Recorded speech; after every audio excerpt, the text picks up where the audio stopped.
Hello, my name is Blake Snaringer, and today I'll be answering two questions for our last homework project for Quant Finance.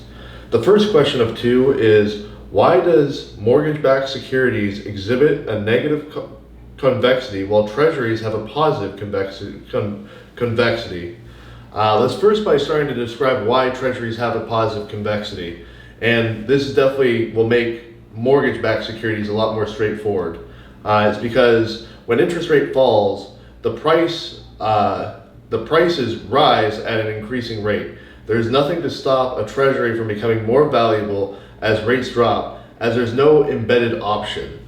This embedded option is the big difference between a treasury and a mortgage-backed security, as you'll soon learn.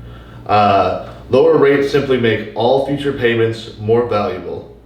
Now, let's explain what a mortgage-backed security is, which is essentially a securitized product on a group of mortgages packaged together and sold to investors or the government, depending on the pricing and the marketplace. And what makes mortgage-backed securities different is because homeowners have the option to prepay. Whenever rates fall or the homeowner comes into a significant amount of cash, they're always able to prepay the mortgage, which is essentially paying the mortgage off. And they can also do that without paying straight cash for it by refinancing the mortgage. And that's the vast majority of prepayments that occur. And they have a negative convexity because when homeowners refinance or pay off their mortgage early, it causes the mortgage-backed security investors to get paid back faster.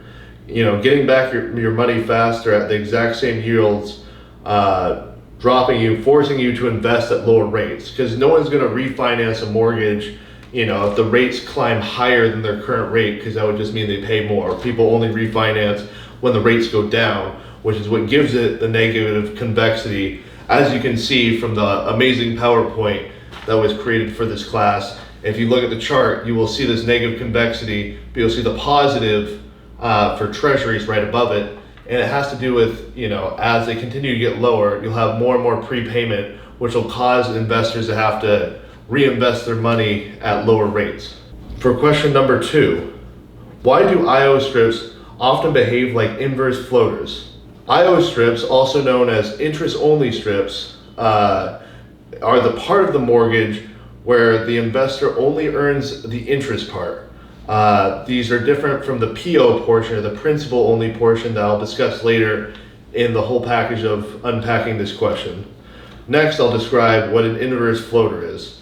An inverse floater is a bond whose coupon goes up when rates go down. So this is a perfect opportunity to hedge if you predict rates are going to go down, because you'll know that when rates go down, you'll be able to have your coupon go up. What drives IO cash flow? IO payments depend on the outstanding principal of the underlying mortgage pool. If borrowers prepay, the principal disappears and the IO interest stream shrinks. Now connecting this to interest rates. When interest rates fall, prepayment speeds up, which reduces the life of the interest-only portion of the mortgage, and aka the IO value falls. When interest rate rises, prepayments slow down, the mortgage stays alive longer, and IO rises. And this is important because, for instance, in PO, you have a positive convexity. So essentially, you're betting on the exact opposite if you're doing an IO or a PO. Because for a PO, when the investor receives only the principal repayments, the value goes up when the rates fall. So whenever the rate, because that's when they're gonna refinance. When rates fall, they're gonna refinance. You're gonna get back, the principal only at a higher percentage than you would beforehand.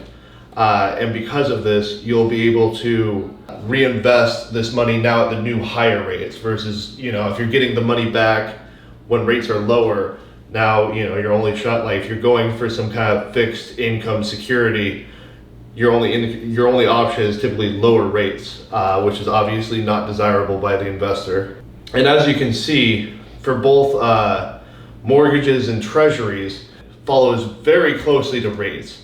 They are one-to-one recline. I'll show you the current Fed, or I'm showing it the Fred right now.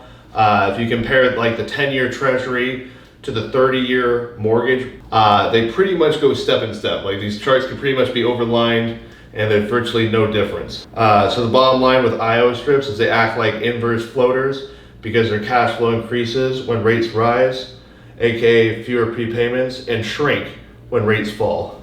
Thank you for your time. I appreciate describing these two questions to you in my perspective.